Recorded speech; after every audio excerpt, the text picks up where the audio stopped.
Good afternoon students, Tanushree miss here. आज आपण मराठीचा पहिला लेसन बघणार आहोत। ओके, मी चित्रकार कसा झालो। एक लक्षात घ्या, पहिला थोडं मी मराठीतच सांगणार, त्याच्यानंतर मी हिंदीमध्ये पण तुम्हाला अनुवाद करून सांगणार। ओके, हिंदी में भी मैं बताऊंगी, ध्यान बराबर से देना।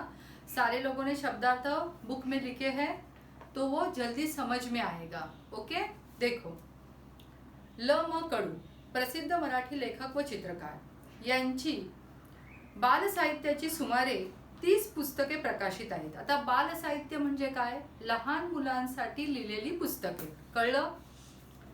त्यांची झाड, आता सिंगल इन्व्हर्टेड कॉमा जेव्हा असतो त्यावेळेला ते पर्टिक्युलरली काय असतं? प्रॉपर नाउन असतं, लक्षात घ्या।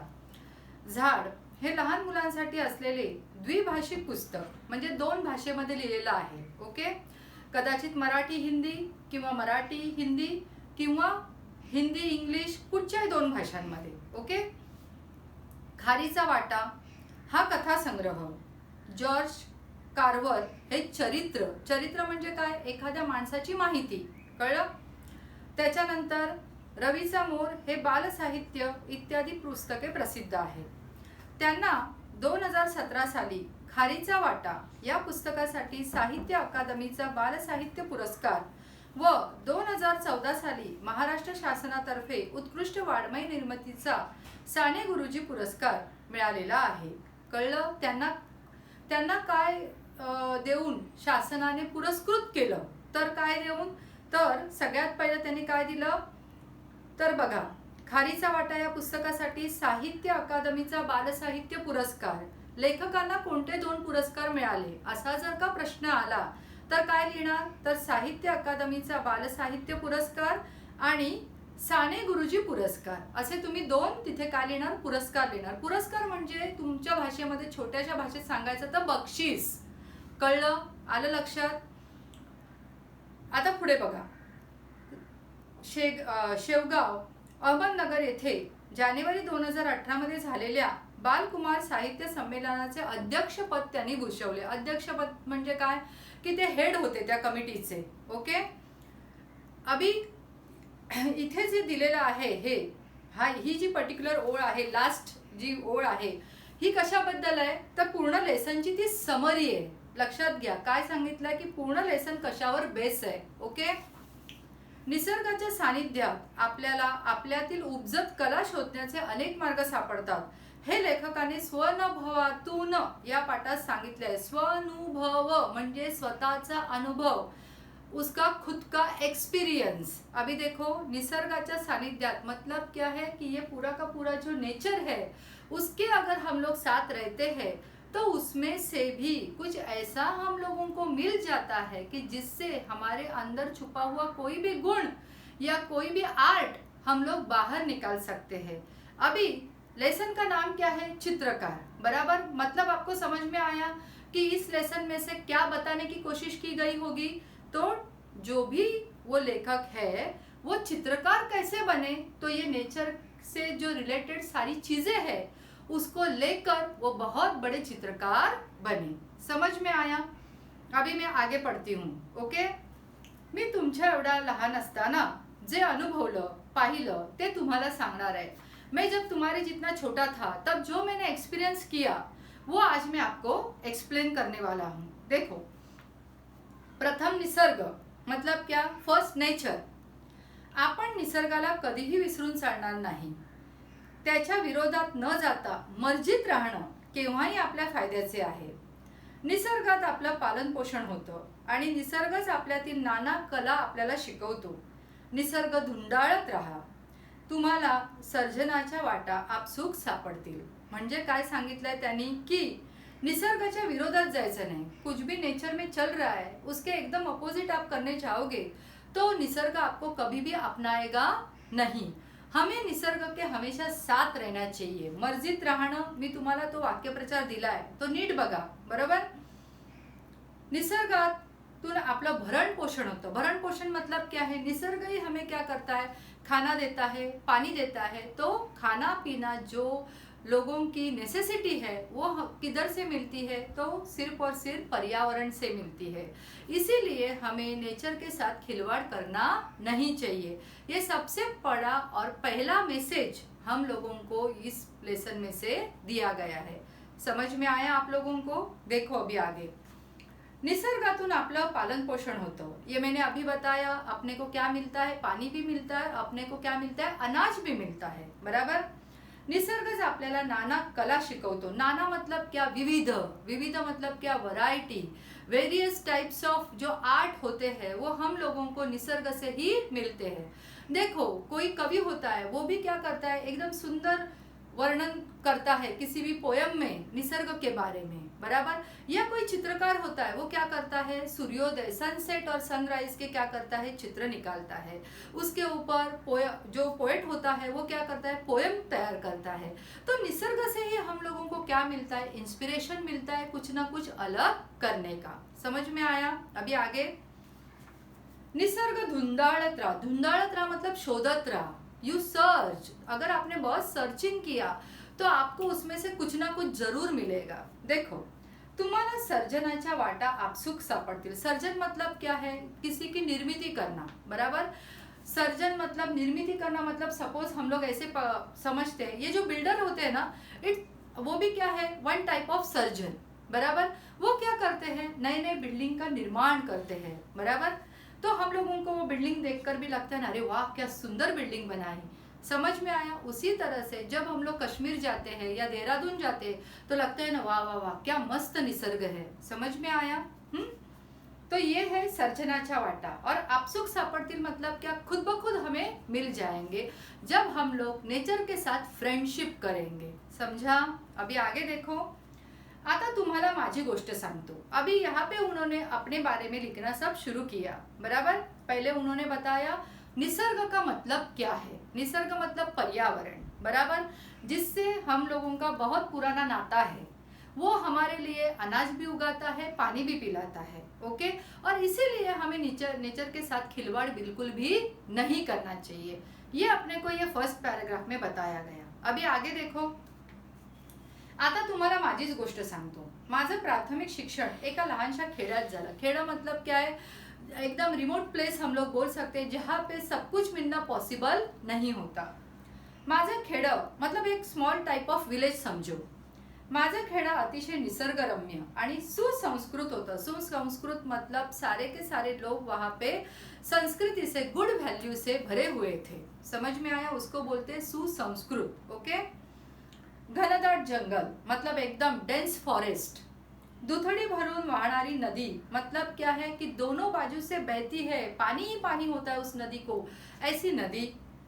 नीले डोंगर, ब्लू कलर के क्या थे? नीले मतलब ब्लू और डोंगर मतलब हिल। अभी आप बोलोगे ब्लू हिल कैसे होंगे? ग्रीन होने चाहिए। लेकिन जब आप दूर से अगर कोई भी सीनरी देखोगे तो वो अपने को थोड़ा सा उसमें से ब्लू शेड नजर आता है, ओके। हिरवी रानं मतलब वहां पे क्या था? ग्रीन कलर के फॉरेस्ट रानं। अवघा आनंदी आनंद मतलब सब कुछ एकदम हैप्पीली था और एकदम निसर्ग कैसे एकदम बहुत सुंदर होता था उनके गांव में।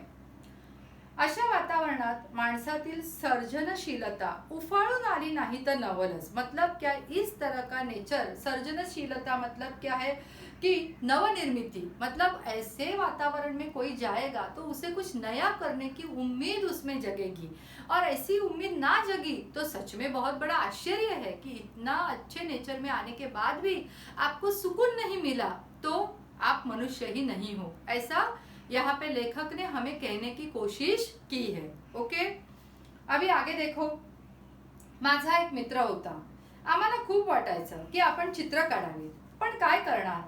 आमच्याकडे कसलीच साधन नव्हतं। साधन मतलब क्या है? सारे के सारे साधन मतलब सारे मटेरियल नहीं थे। मतलब पेपर नहीं था, पेंसिल नहीं था, ब्रश नहीं था, कलर्स नहीं थे, तो हम लोग कैसे ड्राइंग निकालेंगे, बराबर। ऐसे हम दोनों के मन में आ गया, ओके। अभी देखो, पेंसिल, रंग, ब्रश हे तर सोडाच। मतलब पेंसिल छोड़ो, रंग कलर्स छोड़ो, ब्रश छोड़ो, ये तो जाने ही दो, ये तो बहुत दूर की बात है। साधा कागज ही नहोता, सिंपल सा एक पेज भी नहीं था जिसके ऊपर हम लोग क्या कर सकते? ड्राइंग निकाल सकते हैं, ओके। अभी आगे देखना, अभ्यासाची एकच वही और टोटल जितना भी स्टडी था ना उसके लिए ओनली 1 नोटबुक इज देयर, ज़्यादा नोटबुक भी उनके पास नहीं थे। ओके, पाटीवर लिखण्याची एक पेंसिल, और पाटी मतलब क्या, स्टेल, जो आपके घर में अभी एकदम छोटे भाई बहन होंगे तो उनके पास ही आपको दिखेगी, बराबर। या फिर आप दुकान में जाओगे और उनको बोलोगे स्टेल देना तो वो बता बराबर से दे देंगे आपको। हाँ, उसके बाद पाटीवर लिहायची एकच पेन्सिल, तिचे तुकडे झाले तरी सांभाळून वापरावी लागायची। अभी देखो, एक ध्यान में रखना, उस टाइम में जो पाटी मिलती थी वो पत्थर की रहती थी। अगर वो गलती से अपने बैग में से गिर गई तो उसके 2 टुकड़े हो जाते थे। अभी ये अगर आपको पाटी नहीं समझा तो आप आपके पेरेंट्स को पूछो, वो बहुत अच्छे से आपको समझाएंगे, क्योंकि मैंने भी मेरे बचपन में 1st स्टैंडर्ड से लेकर 4th स्टैंडर्ड तक पाटी के ऊपर ही लिखा है। ओके, अभी देखना, पाटीवर लिहिण्यासाठी एकच पेन्सिल, तिचे तुकडे झाले तरी सांभाळून वापरावी लागायची। दूसरी मिळण्याची शक्यताच नव्हती, क्योंकि इतनी घर में गरीब परिस्थिति थी कि दूसरी तो मिल ही नहीं सकती थी। शिवाय सगळ्यात मोठी अडचण किंवा धाक असा होता की चित्रवित्र काढलेली ना मास्तरांना आवडायची ना घरातल्यांना, वात्रटपणा वाटायचा। अभी उस टाइम में कैसा था ना कि पढ़ाई करना ही प्रायोरिटी मानी जाती थी। तो अगर किसी बच्चे ने ड्राइंग निकाला, कहाँ पे भी, बुक में निकालो या तुम्हारे नोटबुक में निकालो, तो किसी को भी अच्छा नहीं लगता था, ना टीचर को अच्छा लगता था ना घर वालों को अच्छा लगता था। समझ में आया? वात्रटपना मतलब उनको ऐसे लगता था क्या ये नॉटीनेस कर रहा है, घर में बैठे बैठे कुछ भी पिक्चर निकालता है और अपने पेजेस क्या करता है, वेस्ट गवाता है। उस टाइम में पेजेस मिलना भी बहुत बड़ी बात होती थी, इसीलिए वो लोगों के पास जो नोटबुक रहती थी उसके ऊपर वो लोग बहुत अच्छे से अपना होमवर्क करते थे या स्कूल का कुछ भी लिखते थे। ड्राइंग करना उनको अलाउड नहीं था। समझ में आया इतना पैराग्राफ? देखो, मैंने आपको पैराग्राफ वाइज उसके अर्थ दिए हैं। मैंने क्यों दिए ऐसे अर्थ, क्योंकि ये 4 पैराग्राफ जो है उसके ऊपर ही वर्कशीट्स आते हैं। तो आपको हर एक पैराग्राफ में से हर एक लाइन का और हर एक शब्द का अर्थ मालूम होना बहुत ज़रूरी है।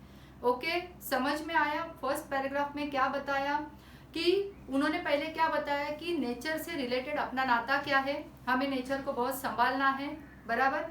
फिर उन्होंने अपना एक्सपीरियंस हम लोगों के साथ शेयर किया।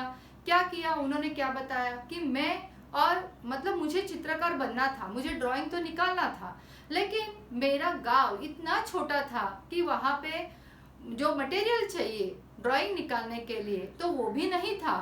वो कलर, रंग, ब्रश वो तो जाने दो, एक सिंपल सा प्लेन ब्लैंक पेज भी वहाँ पे नहीं था। ओके, तो उनके फ्रेंड और उनको तो चाह बहुत थी निकालने की, तो कैसे करें, बराबर। तो आगे का लेसन बहुत अच्छे से सुनो, उसमें उन्होंने किस तरह से नेचर में से मिले हुए फूल, पत्ते, फिर मिट्टी, उसका उपयोग करके और जो बड़े बड़े स्टोन्स होते हैं नदी के किनारे, उसको अपना क्या बनाया, ब्लैक बोर्ड बनाया और उसके ऊपर उन्होंने ड्राइंग की प्रैक्टिस की। ऐसा इस लेसन में आगे बताया है। अभी सुनो, वैशाख महिन्यातलं ऊन करपवून टाकणारं असायचं। आम्ही गावातली सगळी मुलं नदीच्या डोहात जाऊन पडायचो। वैशाख महीना मतलब क्या है कि हिंदी में मराठी में चैत्र, वैशाख, आषाढ़, ज्येष्ठ, ये सारे महीनों के नाम हैं। जैसे अंग्रेजी में होते हैं जनवरी, फरवरी, मार्च, अप्रैल। ओके, तो एक ध्यान में रखना, यहाँ पे क्वेश्चन आ सकता है आपको, मराठी महीन्याचे नाव कोणते, तो क्या लिखोगे, Vaishakh. So underline that particular line. ऊन करपवून टाकणारा असायचं। ऊन करपवून टाकणारा मतलब अभी जैसे गर्मी थी मई महीने में, तो वो कैसी थी, अपनी जो पूरी स्किन होती है वो क्या करती है, वो बर्न करती, जलाती है, वैसे। ओके, आम्ही गावातली सगळी मुलं नदीच्या डोहात जाऊन पडायचो। अभी नदी का डोह का मतलब क्या, नदी में कोई तो एक पर्टिकुलर भाग एकदम शैलो रहता है, ऐसा, बराबर। हम लोग पालना बोलते हैं ना, उसके जैसा। तो वहाँ पे सारे लोग जाके मस्त सो जाते थे या फिर बैठ जाते थे, ऐसे समझो। ओके, अंगात गारवा भरला कि पुन्हा काठावर येऊन बसायचं। मतलब क्या है, ठंडे पानी में जाकर पूरे बदन को जब ठंडा महसूस होता था तब बाहर आने का और किनारे पे बैठने का। अभी हम लोग कैसे एसी लगाते हैं तो अपना क्या होता है, थोड़ा बदन क्या हो जाता है, बॉडी क्या हो जाती है, ठंडी हो जाती है और फिर अपने को क्या लगता है, अच्छा लगता है। सेम वो लोग क्या करते थे, वो पूरी अपना जो शरीर है वो ठंडा करने के लिए किसका सहारा लेते थे, नेचर का सहारा लेते थे। समझ में आया, ध्यान में आया? अभी आगे। काठा लगत खूब खडक होते। काठा लगत मतलब क्या, किनारे पे बहुत ज्यादा क्या थे, स्टोन्स थे। पाण्याच्या प्रवाहामुळे गुळगुळीत सपाट झालेले, लांब रुंद पसरलेले। पाण्याच्या प्रवाहामुळे मतलब क्या है, सॉइल अपना हम लोगों ने ज्योग्राफी में पढ़ा है क्या कि रॉक्स के ऊपर बार बार पानी आ जाता है तो रॉक्स का क्या हो जाता है, इरोजन हो जाता है और वो कैसे हो जाता है, बाद में प्लेन हो जाता है। बराबर वैसे ही पाण्याच्या प्रवाहामुळे मतलब क्या, पानी बार बार उसके ऊपर से जाने से वो क्या हो गए थे, गुड़गुड़ित यानी एकदम स्मूथ, सपाट यानी प्लेन, और लाम रुंद मतलब बहुत ही लंबे चौड़े। समझ में आया? ऐसे बड़े बड़े क्या थे, पत्थर थे। कहाँ पे थे, नदी के किनारे थे। समझ में आया? बघा, नदीच्या किनाऱ्यावर काय होतं, प्रवाहाने गुळगुळीत झालेले सगळेच्या सगळे दगड होते आणि ते कसे होते, सपाट होते। म्हणजे काय होते, प्लेन होते। आणि कसे होते, लांब रुंद पसरलेले। मतलब म्हणजे काय की लांबट एकदम जास्त मोठे होते। ओके, आम्हाला तिथेच आमचा कॅनव्हास सापडला। मतलब क्या है, जहाँ पे हम लोग ड्राइंग निकाल सकते हैं वो सरफेस हमें मिल गया। मतलब क्या, तुमको इजी लैंग्वेज में बताती हूँ, ब्लैक बोर्ड उनको मिल गया। ओके, या भल्या थोरल्या खडकावर मनसोक्त चित्र काढता येणार होती। मनसोक्त मतलब क्या, मन भर के, जी भर के। पण कशाने काढणार, अभी चलो पेपर तो मिल गया अपने को, ये बहुत बड़ा अच्छा सुंदर कैनवास तो मिल गया, लेकिन अभी उसके ऊपर कुछ लिखना है तो हम लोग कैसे लिखेंगे। बराबर, अभी आगे देखो।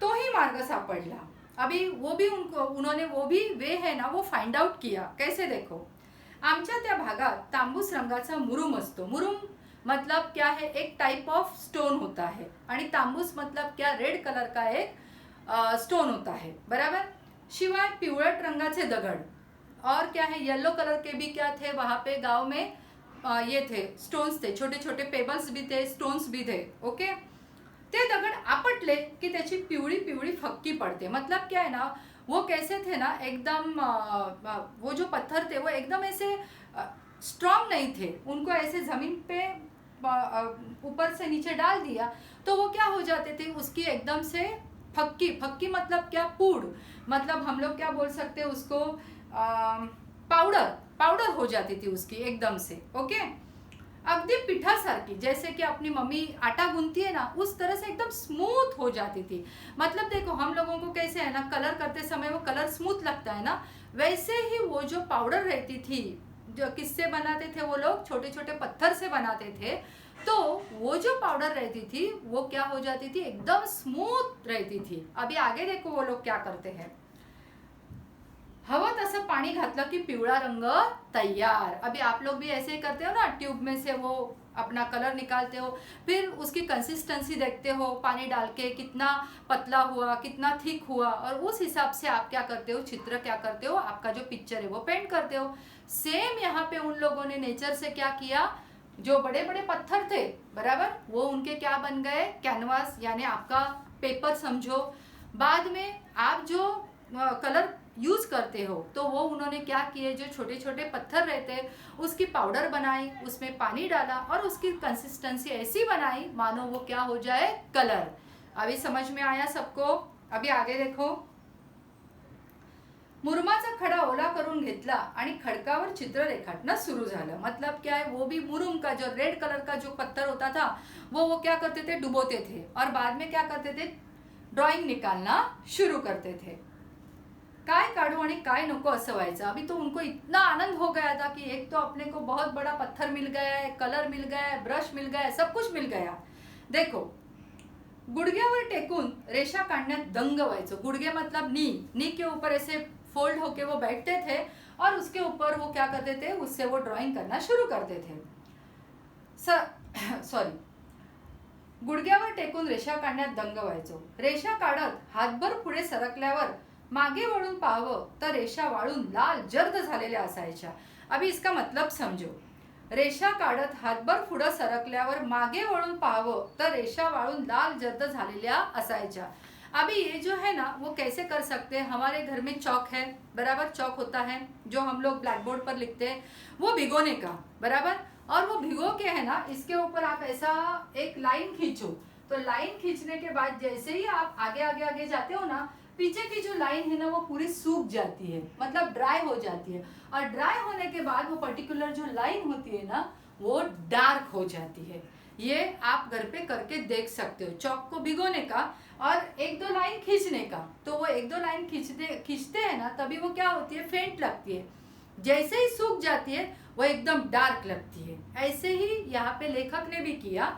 उन्होंने रेड कलर का जो पत्थर था वो पानी में डुबोया और उन्होंने क्या किया, सपोज उनको एक फूल निकालना है तो वो उन्होंने ऐसे एक रेखा बनाई, फिर ऐसे एक रेखा बनाई, बराबर. और वो रेखाएं वो बनाते चले गए और जैसे उनकी तीसरी रेखाएं समाप्त होती थी, पहली दो रेखाएं कैसे हो जाती थी, एकदम डार्क. समझा, ध्यान में आया. अभी आगे जाती हूँ. आणखीन सुरसुरी यायची और वो ऐसा इतना सुंदर पेंट देख के, सुरसुरी मतलब क्या, उनको उत्साह आता था, वो एनकरेज होते थे. अरे वाह, अभी देखो एक मस्त हमने क्या किया, फ्लावर का क्या बनाया, चित्र बनाया. अभी आगे देखो. तापलेल्या खडकावर टेकून टेकून गुडघ्याची साल्ट गेलेली लक्षात यायचीच नाही. अभी ये वाला कैसे है ना, वो नी को फोल्ड करके बैठते थे. कहाँ पे बैठते थे, बहुत ज़्यादा गर्मी रहती थी और वो किधर बैठते थे, ज़मीन पे बैठते थे. तो उनका नी था ना, उसकी पूरी की पूरी स्किन निकल जाती थी. साल्ट मतलब क्या, जैसे हम लोग देखो अपने पोटैटो का मम्मी देखो छिलका निकालती है, बराबर. उसी तरह से है ना अपने नी के छिलके निकल जाते थे उनके. और वो छिलके कैसे रहते थे, अपने स्किन के रहते थे. क्योंकि बहुत देर तक अगर आप ऐसे बैठे रहे तो आपको क्या होगी, वहाँ के जो छोटे छोटे पत्थर होते हैं वो चुभेंगे और आपका क्या निकल आएगा, खून निकल आएगा, बराबर. अभी देखो आगे. मग उभ्या खडकावर चित्र काढणं सुरू झालं. काही दिवसात वाटायला लागलं की यात रंग भरावेत, पण ते कुठून आणणार. अभी ड्राइंग तो निकाल के हो गया, सुंदर फ्लावर तो निकाला, लेकिन उसको अगर हम लोग कलर से भर देंगे तो कितना सुंदर लगेगा, बराबर. ते कुठून आणणार. अभी वो कलर किधर से लेके आएंगे. अभी देखो. त्या दिवसात काटेसावर फुलते, लाल भडक होते. आता काटेसावर म्हणजे काय, प्रॉपर नाउन है, बराबर. लाल भड़क मतलब वो जब भी उसका बहुत ज्यादा फ्लावरिंग हो जाता है तो वो एकदम रेड कलर की आती है. तिच्या फुलातले पराग पाण्यात चुरगळले की जांभळा रंग मिळतो. अभी देखो पराग यानी पोलन ग्रेन्स, बराबर. आपको तो मालूम है पार्ट ऑफ द फ्लावर्स उसमें पोलन ग्रेन्स होते हैं. तो वो ऊपर से निकालते हैं और पानी में डालते हैं. पानी में डालने से ही क्या हो जाता है, उसका कलर आ जाता है. इतना ही ज़्यादा दूर जाने की भी ज़रूरत नहीं है. अगर किसी गुलाब की पंखुड़ियों को भी बहुत देर तक भिगो के रखा तो उसका भी कलर आ जाता है. समझ में आया. अभी देखो. शेंद्री नावाच्या वनस्पतीच्या बोंडातल्या बिया भगवा रंग देतात. आता शेंद्री मतलब क्या है, प्रॉपर नाउन, ये ध्यान में रखना. नावाच्या वनस्पतीच्या बोंडातल्या बिया. अभी बोंड मतलब क्या है ना, इस तरह का होता है, ऐसे होता है वो, बराबर. इट जस्ट लाइक तुम लोग बोल सकते हो कली जो होती है ना वैसे होता है. और कली फूलने के बाद क्या होता है, फूल होता है. तो ये है ना, ये ओपन होने के बाद उसमें से क्या निकलते हैं, सीड्स निकलते हैं. ओके, तो उसको क्या बोलते हैं, बोंड, जिसमें से सीड्स निकलते हैं. वो जो सीड्स होते हैं वो भगवा रंग देता. कौन सा रंग देते हैं, ऑरेंज कलर देते हैं. देखो ये सब पूछा जाता है. काही पानांचा हिरवा केला. पान जो होते उसको उन्होंने क्रश किए और उसमें से ग्रीन कलर निकाला. चुन्याचा पांढरा. चुना मतलब क्या है, अभी हम लोगों के घर में जो व्हाइट पेंट होता है ना, ऊपर छत को करते हैं, वो चुना होता है. उसमें क्या होता है, चुना मिलाया जाता है, खाने का चुना नहीं. तो वो चुना मिलाया जाता है और उससे अपने घर का ऊपर का सीलिंग क्या किया जाता है, पेंट किया जाता है. तो उसको बोलते हैं चुना, बराबर. कुंकुआचा लाल. अभी ये जो कुंकू हम लोग लगाते हैं तो उसका रेड कलर. आणि दगडाचा पिवळा. पिवळा होताच मतलब वो पीले कलर के जो छोटे छोटे पत्थर थे वो तो थे ही. अभी देखो वापस एक बार बताती हूँ कलर कैसे उन्होंने तैयार किया.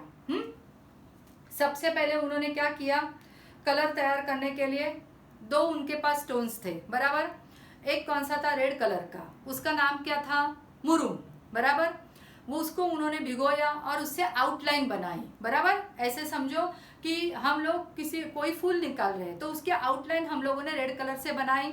अभी उसमें कलर भरने हैं तो सबसे पहले उनको कौन सा मिला, पीले रंग का छोटे स्टोन मिले। वो उन्होंने क्या किए, जमीन पर क्रश किए, पाउडर की, उसमें पानी मिलाया, उसकी कंसिस्टेंसी देखी और बाद में वो पंखुड़ियों के अंदर वो कलर भर दिया तो पीले रंग का एक सुंदर फूल तैयार हो गया, बराबर। अभी उनको लगा कि सिर्फ पीला और लाल दो ही रंग है, अभी और भी रंग चाहिए, तो तीसरा रंग कहाँ से मिला, यहाँ से देखो, काटेसावर फुलते, लाल भडक होते, त्या फुलातले परागकण, मतलब वो जो पर्टिक्युलर काटेसावर का जो फूल है उसके अंदर के जो पोलन ग्रेन्स है वो उन्होंने निकाले, पानी में भिगोए, उससे उनको कौन सा रंग मिला, अंडरलाइन करो, कौन सा रंग मिला, जांबळा, यानी कौन सा रंग, पर्पल। देखो यहाँ पे दिया है जांबळा यानी क्या, पर्पल। उसके बाद कौन सा मिला, शेंद्री नावाच्या वनस्पतीच्या बोंडातल्या बिया भगवा रंग देतात, भगवा यानी लिख के रखो ऑरेंज, क्या लिखोगे, ऑरेंज, बराबर। तो बोंड मतलब ये ऐसे होता है, एकदम ऐसे इस तरह का होता है, वो ऐसा फुटता है तब जब उसमें से क्या निकलते हैं, बहुत सारे सीड्स बाहर निकलते हैं। वो सीड्स को उन्होंने भिगोया और कौन सा रंग मिला उनको, ऑरेंज। अभी समझ में आया उनको 4 रंग कैसे मिले। अभी 5वां रंग कैसे मिला, जब उन्होंने बहुत सारे फूल के जो पेड़ के जो पत्ते थे उनको उन्होंने क्रश किया और उनसे उनको कौन सा रंग मिला, ग्रीन। अभी समझ में आया। कैनवास उनको कैसे था, ये जो प्लेन सरफेस वो कैसे मिला, उनके पास जो बड़े बड़े नदी के किनारे स्टोन्स थे उनको उन्होंने क्या बनाया, अपना पेज बनाया। बाद में चित्र निकालने के लिए उन्होंने मुरुम दगड़ का यूज किया। अंडरलाइन दैट पर्टिकुलर वर्ड तो ही आपको समझेगा। मुरुम यानी क्या, वो दगड़ जिससे उन्होंने आउटलाइन बनाई, ध्यान में लेना। उसके बाद उन्होंने कलर, उसके लिए येलो कलर का पत्थर। उसके बाद उन्होंने काटेसावर का फूल जिसके अंदर पोलन ग्रेन्स है उसको भिगोया और उससे उनको पर्पल रंग मिल गया। उसके बाद वो ये जो शेंद्री नाम का जो एक पर्टिकुलर पेड़ होता है उसका जो ऊपर का फल जैसा प्रकार होता है वो फूटने के बाद उसमें से सीड्स निकलते, उस सीड को उन्होंने क्या किया, पानी में भिगोया और उससे कौन सा रंग लिया, ऑरेंज कलर उनको मिला। समझ में आया। और जो पत्ते होते हैं उसको क्रश करके उनके पास ग्रीन कलर तैयार हो गया। समझा अभी सबको। ये बहुत इंपॉर्टेंट है कि उनको नेचर के साथ कैनवास और कलर किस तरह से मिले। समझ में आया हर एक को। अभी आगे देखो। और बाद में है वो चुन्याचा पांढरा रंग, कुंकवाचा लाल, ये 2 और आएंगे। चुन्याचा पांढरा मतलब क्या है, चुनखड़ी जो होती है वो भिगो के रखते हैं, उसमें से व्हाइट कलर मिलता है और अपनी मम्मी जो कुंकू लगाती है, बराबर, उससे रेड, बराबर। अभी आगे देखो। बांबूची कोवळी काडी घेऊन त्याचं पुढचं टोक ठेचलं कि ब्रश व्हायचा। ब्रश मतलब मालूम है ना, आप लोग ब्रश लेकर आते हो दुकान में से और बाद में क्या करते हो, पर्टिकुलर जो तुम्हारा पिक्चर है उसको पेंट करते हो। तो वो क्या किया उन्होंने, बांबू की काड़ी, बांबू मतलब अपने घर में आप लोग ऐसे समझो कि आपका जो ब्रूम होता है ना, ब्रूम, उसके पीछे की काठी लो, बराबर, उसको थोड़ा सा भिगोओ और बाद में उसके ऊपर ना ऐसे ऐसे ऐसे ऐसे ऐसे जोर जोर से करो तो वो है ना ऐसा फैल जाएगा। It just like a brush. समझ में आया। वैसे उन्होंने भी किया। अभी आगे देखो। तहान भूक हरपून आम्ही दगडावर चित्र रंगवत बसायचो। हम लोगों को तभी ना प्यास लगती थी ना भूख लगती थी और हम लोग क्या करते थे, चित्र निकालते रहते थे। ऐसी सिचुएशन हमारी कब होती है, जब हमारे हाथ में सेलफोन होता है ना, तभी मम्मी कितना भी बोले चिल्लाए तो भी सुनने को नहीं आता है और अपने को भूख भी नहीं लगती है ना, होता है ना सबका। उसी तरह से उनका क्या हुआ था कि वो जब चित्र निकालने को बैठते थे तब उनको ना सुनने को आता था, ना उनको प्यास लगती थी, ना उनको भूख लगती थी। समझ में आया। अभी आगे देखो। नजर जाईल तिकडे, हा, ब्रश व्हायचा, तहान भूक हरपून आम्ही दगडावर चित्र रंगवत बसायचो। नजर जाईल तिथपर्यंत चित्र जितने भी पत्थर थे, 1 2 3 4 जितने भी होते थे उसके ऊपर हम लोग क्या करते थे, ड्रॉइंग निकालते थे, बराबर। थोड्या दिवसांनी पाऊस थांबायचा, नदी व्हायला लागायची, आमची चित्र नदीच्या पोटात गडपवायची। मतलब क्या है, थोड़े दिन के बाद अभी कैसे था, नदी थोड़ी अंदर जाती थी क्योंकि क्या था, बहुत ही सीजन कैसे था, एकदम तपती थी, बराबर, वो नदी तपती थी तो वो सूख जाती थी, तभी वो पत्थर उनको मिलते थे, राइट। जब पानी आता था, बरसता था, बारिश बरसती थी, पानी बहुत ऊपर आता था तो उनकी चित्र क्या हो जाती थी, नदी के अंदर चली जाती थी। ऐसा कब होता है, जब हम सागर किनारे क्या बनाते हैं, छोटे छोटे किले बनाते हैं ना रेत के, और उसके ऊपर से वापस पानी आता है और वो सारा का सारा हमारा सागर में बह जाता है। तो उसी तरह से सेम सिचुएशन यहाँ पे भी होती थी। पत्थर के ऊपर वो मस्त मस्त ड्राइंग निकालते थे और जैसे ही बारिश आकर वो नदी भर जाती थी, उनके सारे ड्राइंग्स क्या हो जाते थे, उसमें चले जाते थे। समझ में आया यहाँ तक लेसन में क्या बताया है, नेचर से रिलेटेड हमें कैसे रहना है। अगर हम लोग नेचर के साथ फ्रेंडशिप करेंगे तो नेचर हमको जो चाहिए वो नेचर हम लोगों को दे देता है। समझ में आया। अभी आगे देखो। मी जे काही व्यक्तिगत सांगतो आहे, व्यक्तिगत मतलब पर्सनली बता रहा हूँ, ते एक उदाहरण आहे, वो एक एग्जाम्पल है। निसर्ग किती परीने मतलब क्या, हाऊ द डिफरंट वेज, बराबर, किती परीने आपल्याला देत असतो ते लक्षात येईल। मला इतकंच म्हणायचं आहे की साधना नाही म्हणून अडून बसण्याचं कारण नाही। तुमच्या इच्छा तीव्र असतील तर साधनांशिवाय साधना करता येते। अभी देखो, अभी आज की ये सिचुएशन है ना, सेम इसके जैसी है। अभी आज आपके पास क्या नहीं है कि सपोज आप गांव में हो, बराबर, या फिर आपके पास इंटरनेट नहीं है, या फिर आपके पास और कोई प्रॉब्लम्स है जो अभी की सिचुएशन है इसके हिसाब से, फिर भी अगर आपको पढ़ना है, पढ़ने की चाह है, तो आप किधर भी कोने में रहोगे तो भी पढ़ पाओगे। यही आपने को इस लेसन में से बताया है। अपने अंदर चाह होनी बहुत ज़रूरी है। ऐसा नहीं है अरे टीचर तो उधर से सिखा रही है, हमको कुछ समझ में नहीं आ रहा है, ऐसा नहीं। अगर टीचर सिखा रही है तो आपको अभी उस सिचुएशन में भी इस प्रकार के मीडियम से भी आपको सीखना है। ऐसे यहाँ पे बताया गया है। जैसे इनके पास कुछ भी नहीं था फिर भी वो बड़े चित्रकार बने, तो आज आपके पास तो एटलीस्ट एंड्रॉयड फ़ोन है, आपके टीचर आपको सिखा रहे हैं ऑनलाइन, आपका स्कूल आपको सिखा रहा है ऑनलाइन, आपके पेरेंट्स आपको बता रहे हैं कि कैसे करना है, आपके आजू बाजू में एटलीस्ट बिजली है, लाइट है, सब कुछ है। सिर्फ क्या नहीं है, टीचर और आप आमने सामने नहीं हैं। तो उतना एक हम लोगों ने बाजू में रखा तो बाकी सारे के सारे साधन आपके पास है। तो अपने को जो भी साधन मतलब जो भी मटेरियल है उससे अपने को अपना जो भी ड्रीम है वो सक्सेस करने को आना चाहिए। ऐसा उन्होंने यहाँ पे बताया है। देखो अभी क्या बताया, देखो, मला इतकंच म्हणायचं आहे की साधनं नाहीत म्हणून अडून बसण्याचं कारण नाही। हमारे पास ये नहीं है इसके लिए मैं ये नहीं करूँगा, ये बराबर बात नहीं है। तुमच्या इच्छा तीव्र असतील, अगर आपके मन में इच्छा है कि मुझे कैसे भी सिचुएशन में पढ़ना है तो आप क्या कर सकते हो, साधना शिवाय साधना करता है। मतलब आजू बाजू में कुछ हो या ना हो, आपके पास आज अगर बुक स्टॉल खुले नहीं हैं, बुक नहीं है, तो भी आप PDF बनाकर किसी दूसरे से लेकर आप पढ़ाई कर सकते हो। लेकिन सिर्फ आपके मन में क्या होनी चाहिए, पढ़ने की चाह होनी चाहिए। समझ में आया। जैसे ये सबसे इम्पोर्टेंट लाइन है, अंडरलाइन करके रखो इसको, कि हम लोगों के मन में अगर इच्छा है तो हम लोगों को सब कुछ मिलेगा। ओके, अभी आगे। आता हेच पहा, श्रावण सरता सरता पाऊस कमी व्हायचा पण नदी वाहतच असायची। आमचा कॅनव्हास म्हणजे खडक मोकळा व्हायला 5 चैत्र महिना उजाडायचा, तोवर काय करायचं, त्यातून आम्हाला मातीचा नाद लागला। अभी देखो उन्होंने क्या हुआ, क्या बताया, नदी वाहतच असायची, आमचा कॅनव्हास म्हणजे खडक मोकळा व्हायला 5 चैत्र महीना, मतलब क्या है, चैत्र वैशाख आषाढ़, मतलब क्या है ना, ये पूरा का पूरा बारिश का सीज़न जाते जाते, मैं आपको इंग्लिश में बताती हूँ कि ये सीज़न जाते जाते सितंबर अक्टूबर महीना आते आते बहुत टाइम लगता था। ओके, तो वो 4-5 महीना तो वो कैसे बैठ सकते थे, क्योंकि उन्हें कुछ ना कुछ क्रिएटिव करने के लिए बहुत अच्छा लगता था। देखो अभी आगे, चैत्र, त्यातून आम्हाला मातीचा नाद लागला। अभी हमको क्या देखा, हमने क्या देखा, वहाँ पे मिट्टी है, बराबर, तो क्यों ना इस मिट्टी से कुछ हम लोग बनाए। हॉबी, नाद मतलब हॉबी, बराबर।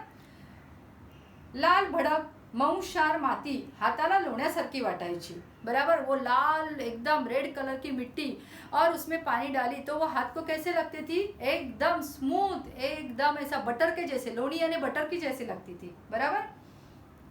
मूर्ती कराव्यात असं ठरलं। अभी उन्होंने क्या बताया कि हम लोग क्या करेंगे, सुंदर सुंदर मूर्ति तयार करेंगे जैसे हमारी गणपती की होती है। पण हा मातीचा खेळही, हाँ बस मूर्ति करायचं असं ठरलं। अभी यहाँ तक ही आज मैं लेसन एक्सप्लेन करूंगी आपको, क्योंकि लेसन काफ़ी बड़ा है। आगे वो अभी तक उन्होंने क्या बताया है अपने को, सिर्फ ड्राइंग के बारे में बताया। अभी मूर्ति के बारे में है ना, वो अलग टाइप से शुरू हो जाएगा। इसके लिए हम लोग है ना, ये पहले ये इसके ऊपर के हम लोग 2 वर्कशीट सॉल्व करेंगे और उसके बाद मैं तुमको ये आगे का लेसन सिखाऊंगी। Okay, bye.